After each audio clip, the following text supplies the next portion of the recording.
I'm gonna replace this today.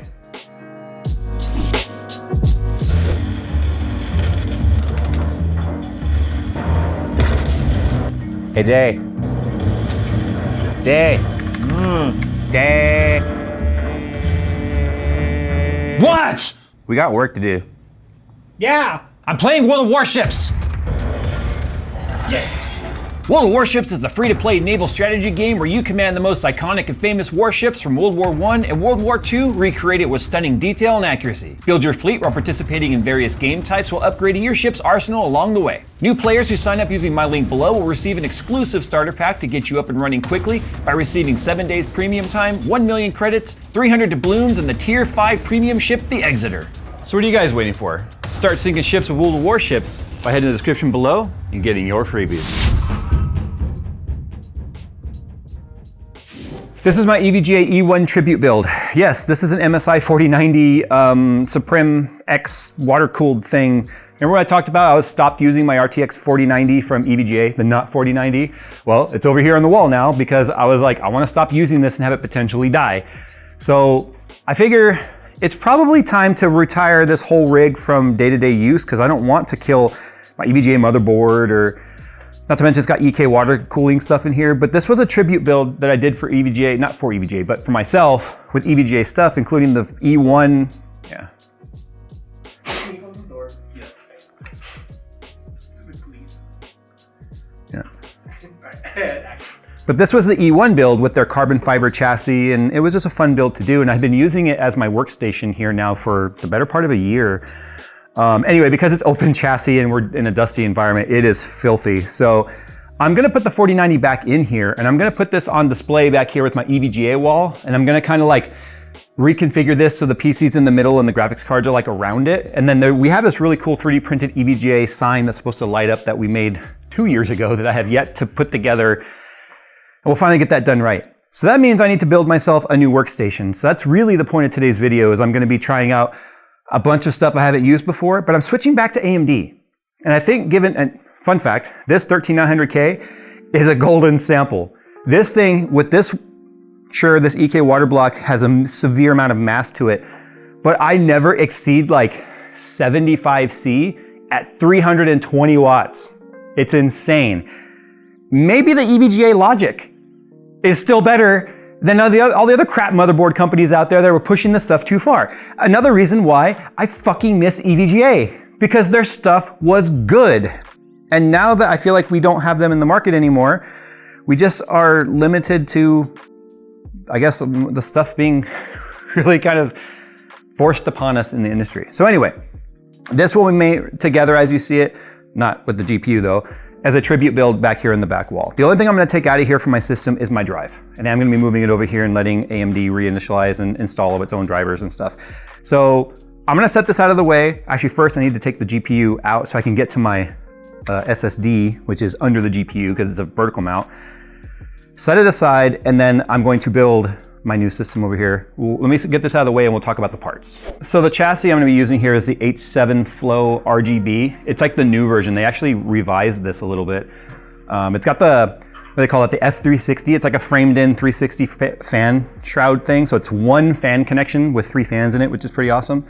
Also too, that doesn't take up too much room because it's not it's like a hybrid dual chamber. It's kind of like a dual chamber, but not really. So it's not the full width of like an O11 type case or like an H9 or anything like that. So we are gonna move that over here to the side. I have white because that's what they sent. This will be the first time I've ever had a white PC for work, to be honest, which is good because it doesn't use up a lot, or doesn't show a lot of dust and stuff. Okay, so here is the CPU I already talked about, the 7950X3D. I was gonna go with the standard 7950X. I've used an X3D at home, had all kinds of weirdness with it when it came to RAM. So I'm really hoping that I'm not gonna run into those types of issues with this build, although this build does not have the same level of, I was gonna say the same level of Crucial, but that'd be a Crucial RAM reference, which we are putting in the white Crucial Pro in here because there's no RGB and it'll look sick. But so at home I had a lot of weirdness when it came to RAM compatibility, but I also was running it like right when it came out. So a lot of BIOS updates and stuff were supposed to address that. So I'm really kind of curious as to how it is now. But since my system is like, we're not editing on it or anything like that, all of the work that we access is in the cloud. So we do online based stuff. So all of my spreadsheets and charts and our server and all that's not located on my system. So if something starts acting weird, I can still have access to other stuff if I have to play around with changing out RAM and all that. I didn't really ever have crashes or anything like that. I mean, I had blue screens related to RAM, but once I slowed down the RAM at home, I didn't really have that many problems with it. So I'm really kind of excited to use this over the standard 7950X because I can really compare the improvements from when I switched about a year ago to an Intel-based system at home. It'll be my first AMD system ever at work, personally. Nick's on an AMD system, but I've been using Intel the whole time, so it should be interesting. RAM is already mentioned. White Crucial DDR5 Pro. What's the speed on this? The transfer rate on this is 6,000. I probably won't get 6,000 on my X3D. That's the problem, the speed I had a problem with before. But fortunately, Crucial does have an Expo rating as well. So we'll see how those perform. The motherboard, I already talked about this in our Micro Center video. It's the Aorus Extreme. It's the X670E Aorus Extreme. It's like 550 bucks. It's a very expensive motherboard. The superficial reason I got this motherboard is for the built-in 10G Ethernet, which I need for our server. And I still want to use my vertical mount right here. So I can't use a 10G NIC that uses PCIe slot. So I went with an expensive motherboard because it was the only one that had 10G. So it was a very superficial reason. It is a very diminished return. I don't recommend this type of motherboard for this type of build. For instance, if the 10G wasn't an issue, I'd probably go with something like this. This is the Steel Legend from Gigabyte. Gigabyte or ASRock? ASRock. Oh, this is ASRock, yeah. So it would match the aesthetics a lot better. You can see on the back, it's like this white kind of a snow camo looking thing. I think it would look sick in this build. But this is like $299, I think, which is still expensive for a motherboard, but really they're both X670E, so we're gonna get the same benefit of both. The Aorus is overkill for this build. I just wanna point that out. So don't copy this build thinking it's efficient in cost, because it's honestly not, especially since I bought a 4090 Accelerate card because of the fact that I don't have any air-cooled 4090s other than my Founders Edition card, which has to remain available for benchmarks. So I could have stepped down to a white 4080 Super. But do you know what's also super? My ego. And it will not allow me to go from a 4090 down to a 4080 Super, which I know is stupid. The logical part of my brain says, Jay, you're a fucking moron for thinking a 4080 Super on your Alienware 3440 by 1440 OLED panel is not enough. Because it is. It's way more than enough. I even went from a 4K panel down to 3440 by 1440, gaining me less pixels and more performance. I would have never known the difference, other than the fact that I know there'd be no 9 on it. So again, that's the important part. Do as I say, which is don't copy this build as an efficiency build for cost, because it's stupid, which is why it's awesome.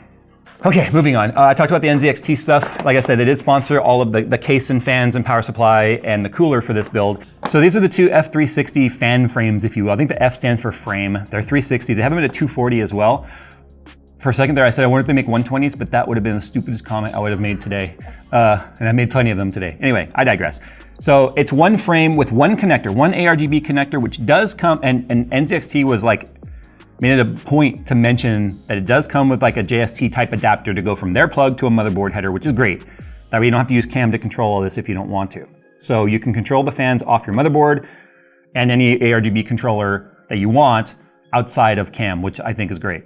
Anyway, they sent 2 of these. That way I can put one of these on the AIO so they match, and then one of these in the bottom. And it already comes with one inside the case. So I have 3 of these essentially. So that's kind of nice. And then what I can do is I can take one of the RGB fans off of the AIO and put it in the rear if I want, just that way it matches.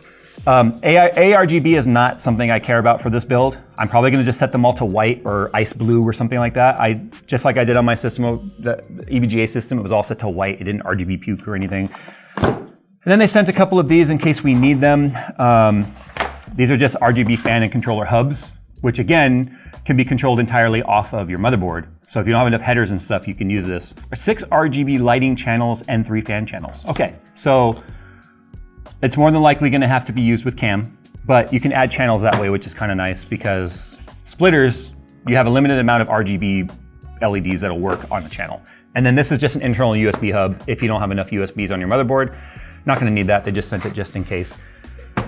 Let's talk about the power supply for, this is the vertical mount. I already did a video about this. One of the best vertical mounts I think you can buy for the money. It's about 50 bucks. I don't know what the price shows on here. Yeah, it shows 50 bucks. It's adjustable in and out away from the glass and sliding left and right inside the case. Comes with the riser cable, which is a PCIe Gen 4 riser cable, which is fine because 4090s are still Gen 4. So that's just so I can do the vertical mount, which is the whole reason why I'm going a more expensive motherboard, so I don't have to buy or even use that I already have a 10G NIC card. Do you see how I'm saying this is like some of the most stupid rationale and elitist type thing you can think of? So again, don't do as I do. Here's the power supply. We're talking overkill. It's a C1500, okay? Why? Because it's what they sent. I think 1,000 watt would have been fine. Anyway, this is their newest digital power supply, and it's kind of neat because, and if you're wondering if it's any good or not, Steve's advertising it, so it must be great. Just pointing that out right now. If you're like, why are you using this stupid power supply? Well, then you just called Steve stupid. Anyway, so it's the latest of their C-series power supplies. It's all digital, and it's actually using the cybernetics type of efficiency and noise ratings, which is a more stringent standard when it comes to power supply ratings because it rates noise, it checks more efficiency points along the curve rather than just the 4 points that 80 plus does, and it checks other things like vampire power and standby idle power and all kinds of other, what cybernetics says is above and beyond the current 80 plus rating stuff. So NZXT is now certifying their power supplies with the cybernetics ratings, which I think is pretty awesome. And every time I say cybernetics, I think I'm saying cybernetics, and I think it's gonna like transform into a robot and do something cool, but it's just gonna transform electrons from the wall to a very usable digital output for my PC that hopefully won't damage anything because it's all digitally controlled. Now the cables in this, in my opinion, they just have the big fat sleeve rather than individual like cables or individual cable sleeving. It's just a single bundle. So I'm gonna try these out. These are the easy DIY sleeved cable extensions in ice white. So what ice white means is the plug is white and the cable sleeve is white. You can get them in regular white, which has a black plug on the end rather than ice white. Now this does have 12 volt high power. It's not 12 volt 2x6. Hopefully it should be fine. But it also, I thought I ordered one that had a PCIe 5 plug on each end. It doesn't, this one has 4 PCI Express on the end. And it is just an extension cable. I may or may not use these cables, we'll see. I just thought it would be the ultimate like icing, no pun intended, on the cake to have these cables on there, you know, in the white build. But because my GPU is black and my motherboard is black, their black cable might not look terrible, and because I'm vertical mounting it, you're not gonna see much of it anyway. So anyway, I'll see whether or not I'm gonna use these. The price point on these is really aggressively affordable. I think the entire set was like 30 bucks for these. So I've really become a fan of Easy DIY because they're coming out with so, and this is not sponsored, this is just my opinion. I've been using them for a while now. They come out with things that are, in my opinion, enthusiast type products at an affordable price. So that's why Easy DIY is really easy to get behind.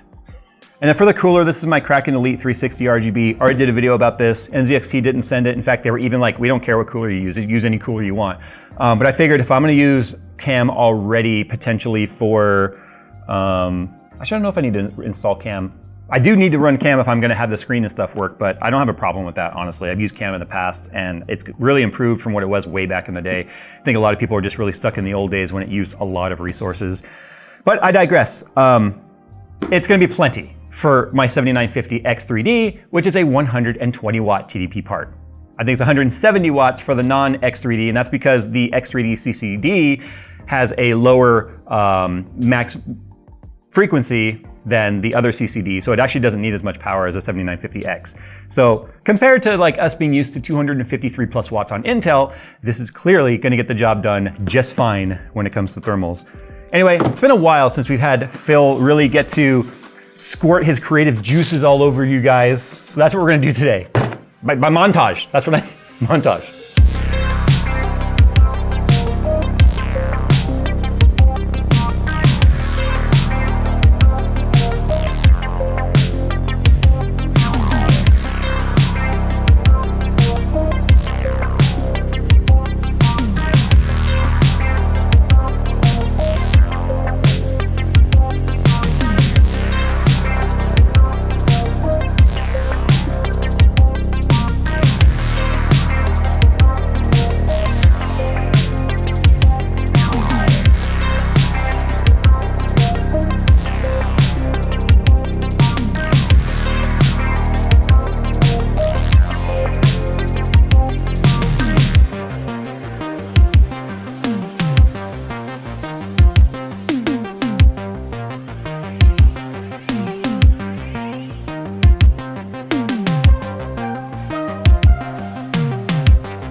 Well, there it is. My extremely overkill, very LED bright computer. Anyway, a couple things. So I did boot it up and we immediately started playing around with, PBO, and it's been a while since I ran the 7950X3D. Unfortunately, I still cannot run the RAM at 6000 Expo. I said I probably wouldn't be able to, and I do have other RAM kits I could play around with if I want, but it's running at 5200 mega transfers right now. That's fine. Like I said, I'm not doing anything that's RAM intensive at all. I mean, it could help gaming a little bit, but I think the 3D V cache is going to help me more than additional RAM speed would at this point. Lighting, nothing crazy. The Accelerate card, I hate these red stickers on the front. Hate the fact that they have a red logo. So we're just going to end up cutting our own stickers to cover that, just with our quick cut with the black plain sticker there, which will look good.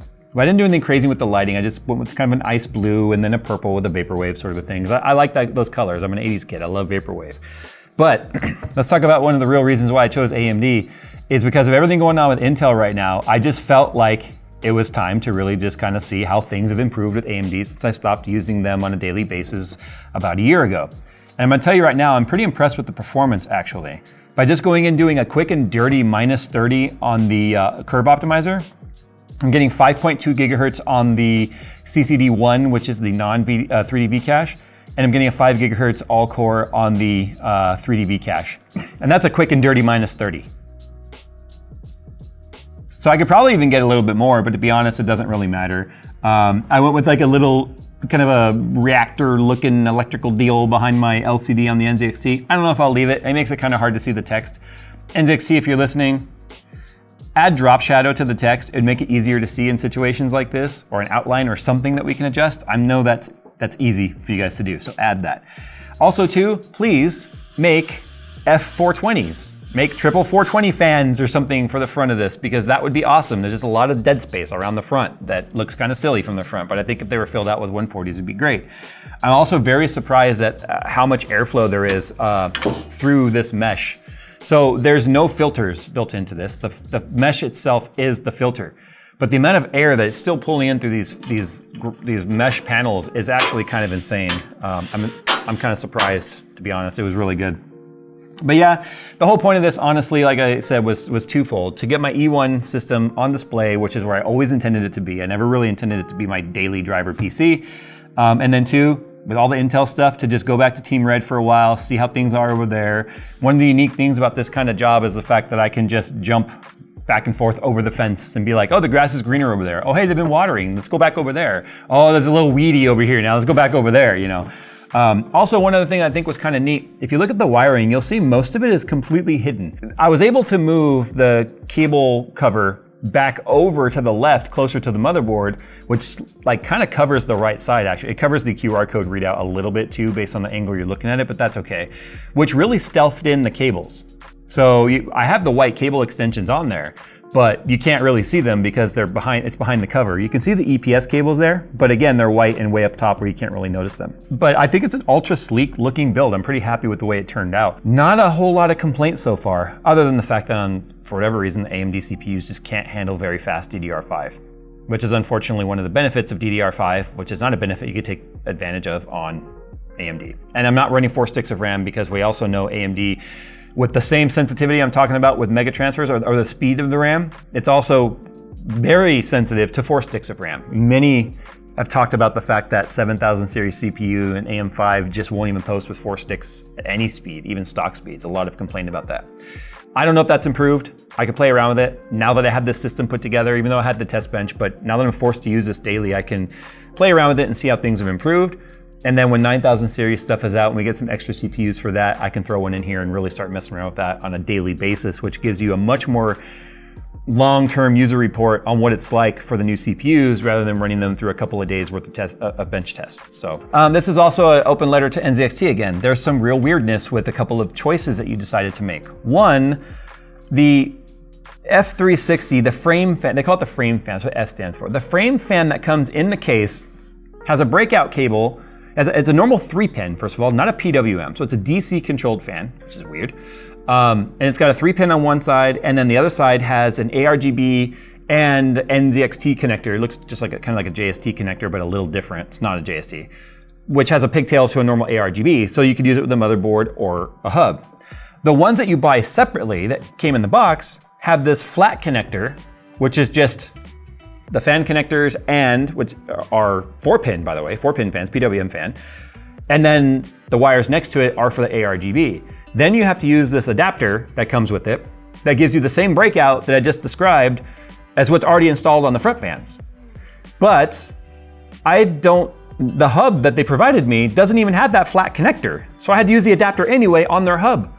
So unless there's another hub that uses a different connector than the hub that came either in the separate box I showed, or even the hub that came with the AIO, they're all different.